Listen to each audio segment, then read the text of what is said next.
Okay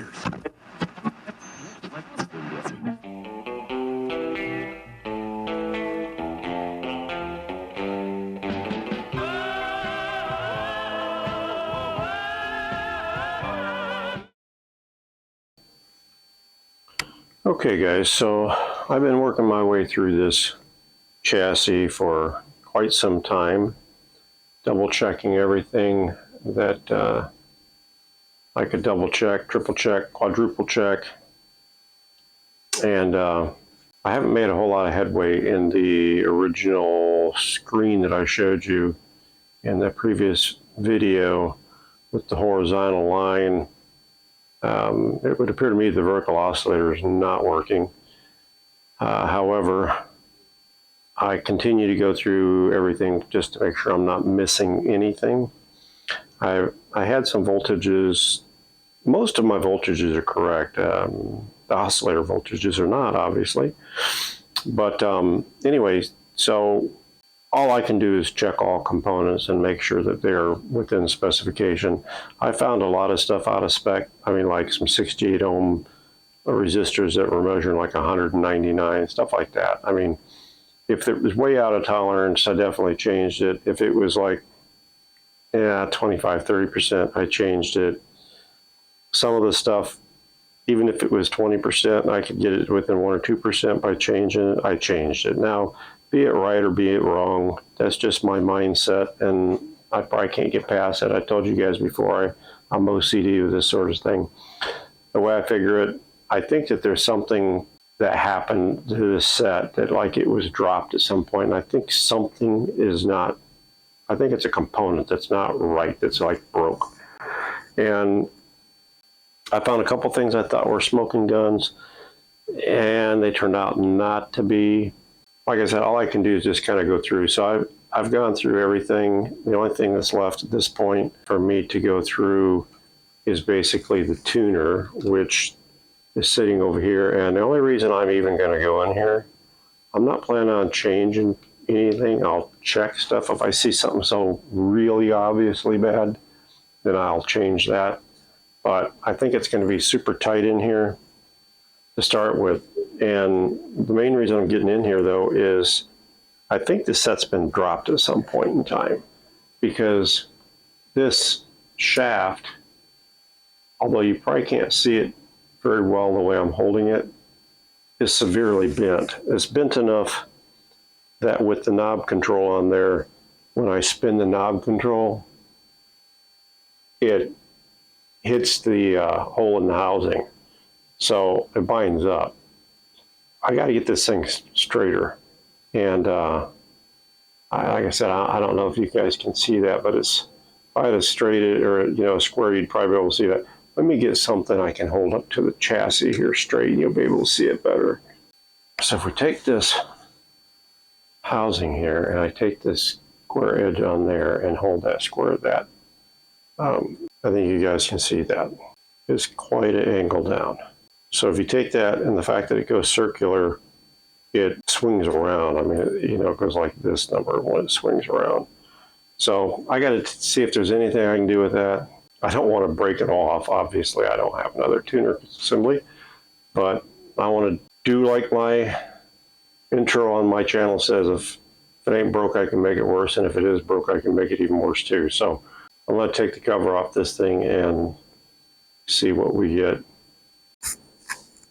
Looks like it's got 4 screws that hold the sides on and the bottom. It's a U-shaped case, and so I guess we'll try and take those off first and see what we get. I don't want to damage anything. Orson's already damaged, but my guess is I'm going to screw the pooch on something in this thing for sure. But it's not working as it is, so I guess I'm not really out of nothing. I got a lot of time and parts in this thing. Those are slots. I guess I don't need to take that all the way out. I got a lot of time in this. Got a lot of parts in this. It's not like parts cost all that much, but I can't give up on it. It's like I keep thinking I'm just missing something. I don't know what it is I'm missing, but I'm missing something. And obviously TVs are not my forte. Although I gotta say I've been kind of enjoying this. Okay. So let's get this up here a little closer. We can see in here. Cruddy, that's for sure. That's not too bad cruddy. I see a bunch of contacts in there that I can spray out. I see the resistors and some caps in there I can check. But as far as seeing how to get to that to bend it, it's just a long straight shaft. And I almost would have to take it out of there to do that. And I don't know if that's possible, because it has a rotating disc on it that has 2 ball bearings. Where my finger's at, you can see there's a ball bearing there and a ball bearing there. That's because on the opposite side it's a round plate, and I'm not going to be able to get to that with all this other stuff that I don't want to touch on there. I don't know if there's a way I can just try and bend that. I don't know how to do it.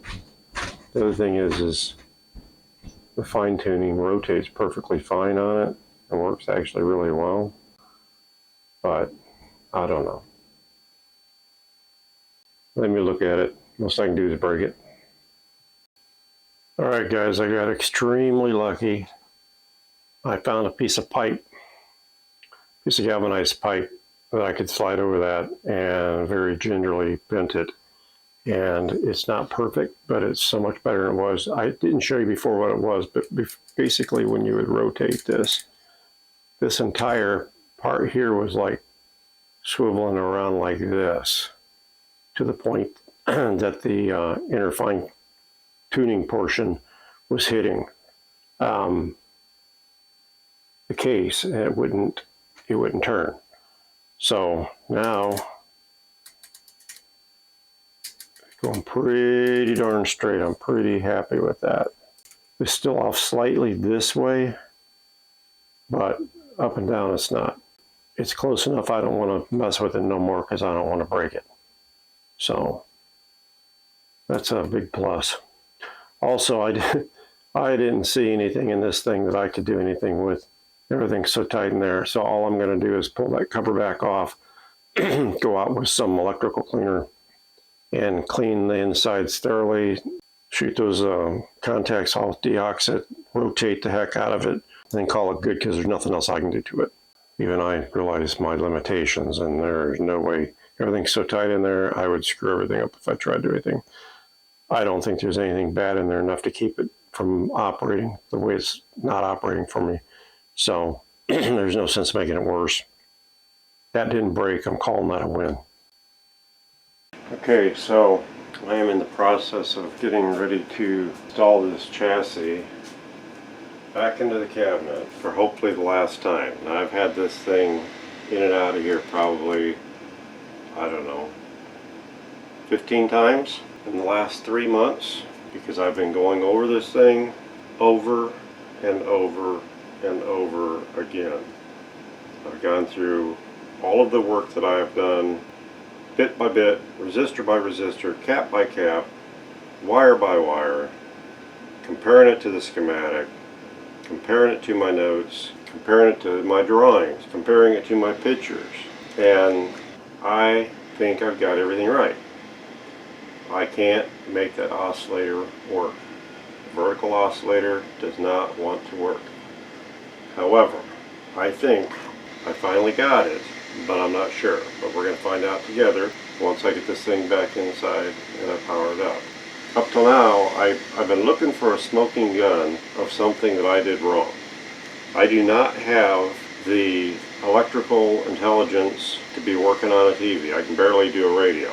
But because I wasn't going to just throw this TV away, which is where it was going to probably wind up, was in the dump, that or the chassis would probably wind up in the dump, and I probably would have stuck an aquarium inside the TV for all I know. Who knows?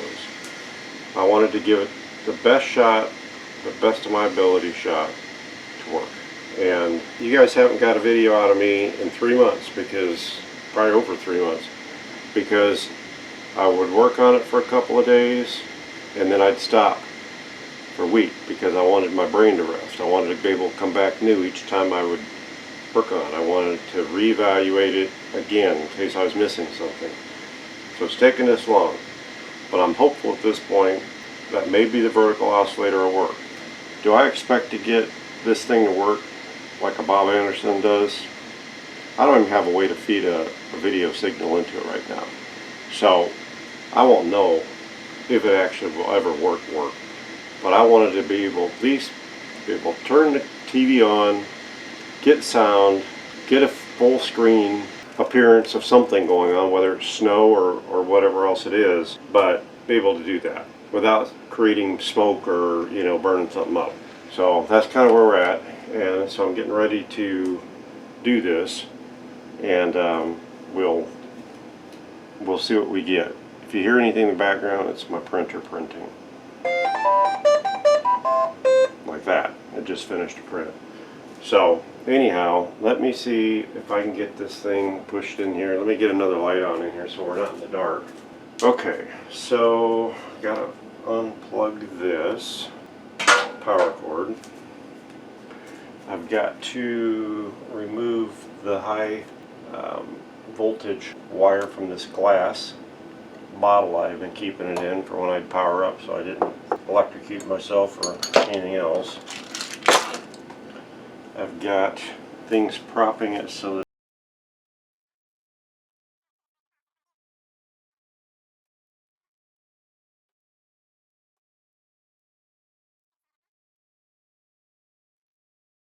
okay, we're focused in on the back of the unit. Should have a camera going on the front of the unit. Let's plug everything's plugged in. Turn the power on the variac on. Turn the power on the set on. Got the filament voltage just coming up. Some sound on the TV coming up.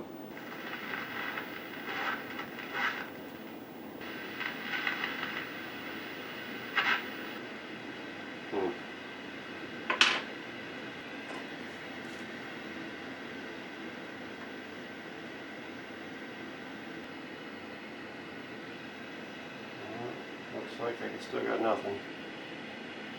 Looks like I still got nothing. Vertical oscillator at all. Well, I have to say that obviously the set's smarter than I am, because I can't figure nothing out with it.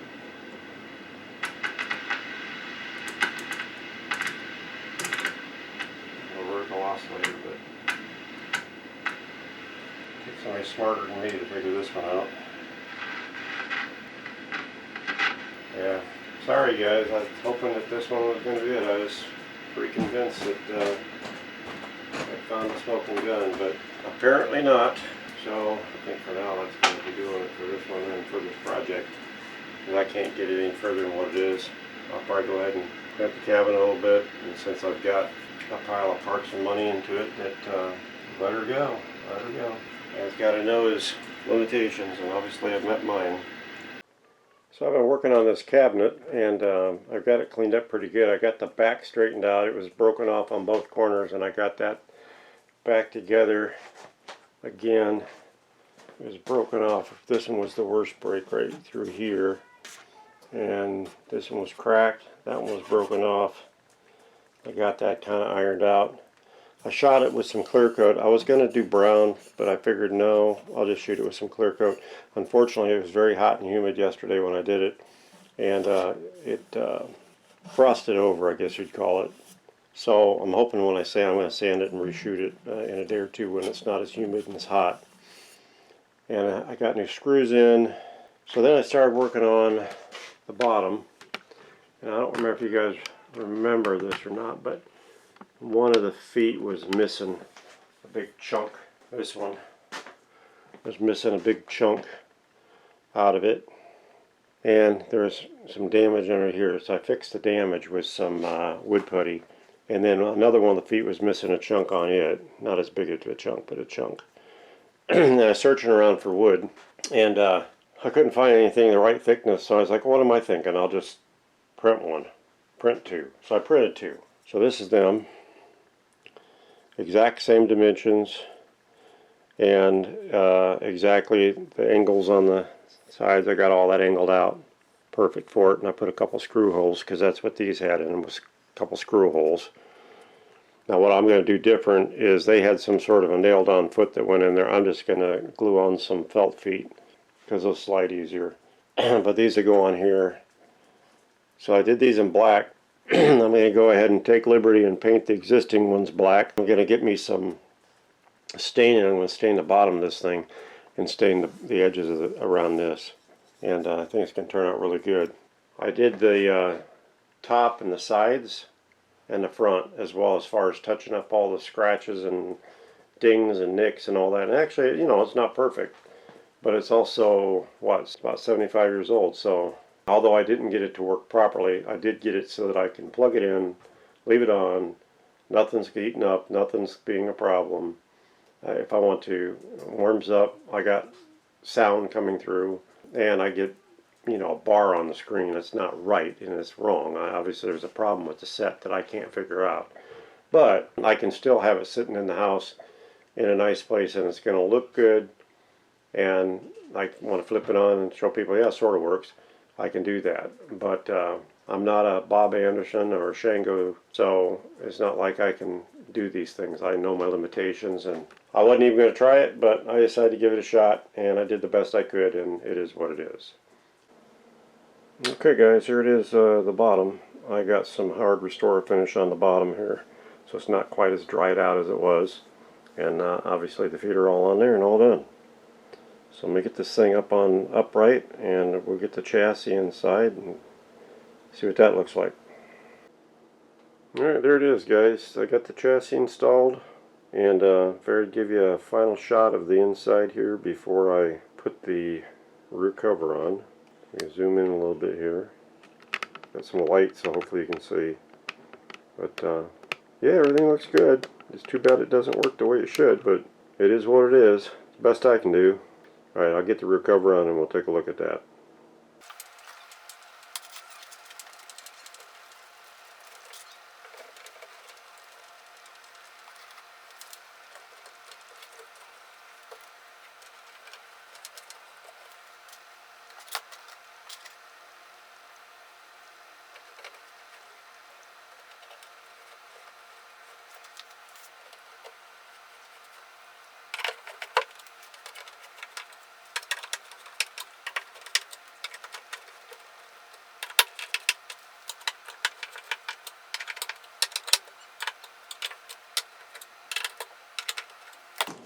Alright, get my cord.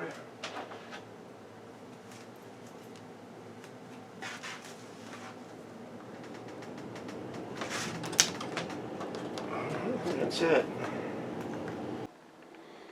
Okay guys, here's the final look at this 1950 Philco T1401.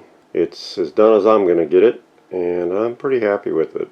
I mean, it took it from a piece of garbage that was up in my attic that I bought at a antique store that just was dead and was missing parts and all that, to an electrical restoration that allows me to turn it on, get a little something on the tube, not anything correct, but it's alive, and so I've considered it a success, considering that I have not got the knowledge to be able to make this work properly.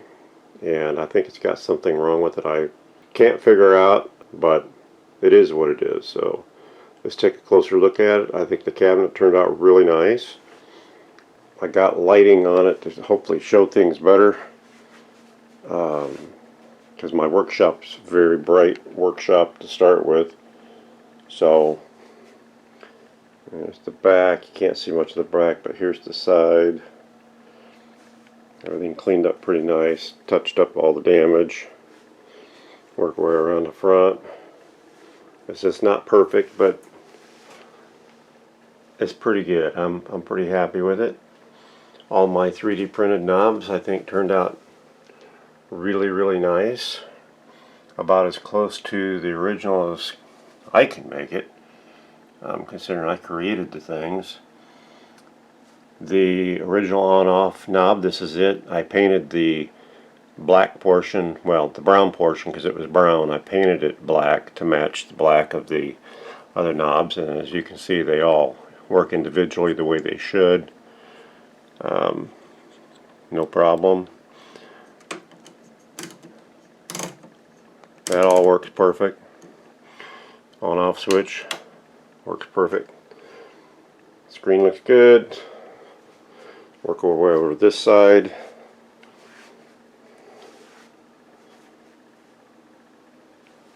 Feet look good. You're seeing some reflection of my puzzle sitting on my puzzle board.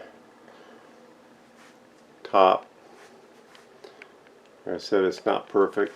Not a good source of light to be able to see, but all in all, for 1950 to be 75 years old, I'm very happy with it, how the cosmetic turned out. And I think it'll make a nice piece in my house.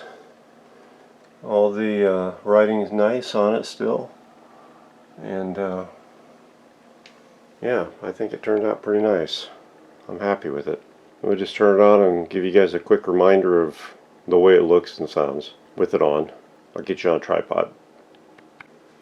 Okay, I'm going to kill one of these lights so you can see the screen better. It's not super bright, but I think you'll maybe be able to see. I don't know, we got some reflection from the tripod in there. It may not help matters too much, but we'll turn it on and see if it can show anything at all.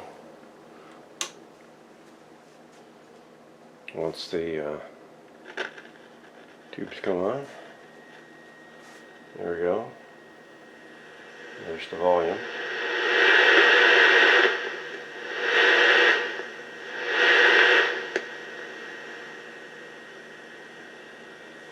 And there's nothing ever changed based on everything that I did on this thing, which was pretty much anything you can think of.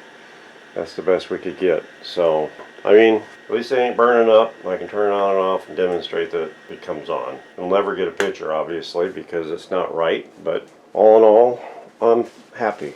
Like I said, it's all those situations where I basically had no idea what I was doing, pretty much, and my job is to restore history one piece at a time, and I think I saved this one from the landfill. It looks good, and it somewhat operates. So I'm going to mark it up as a win for me. Whether or not you guys agree, it's up to you. But that's going to do it for this series from Greg at Greg's Vintage Workshop. Thanks for watching.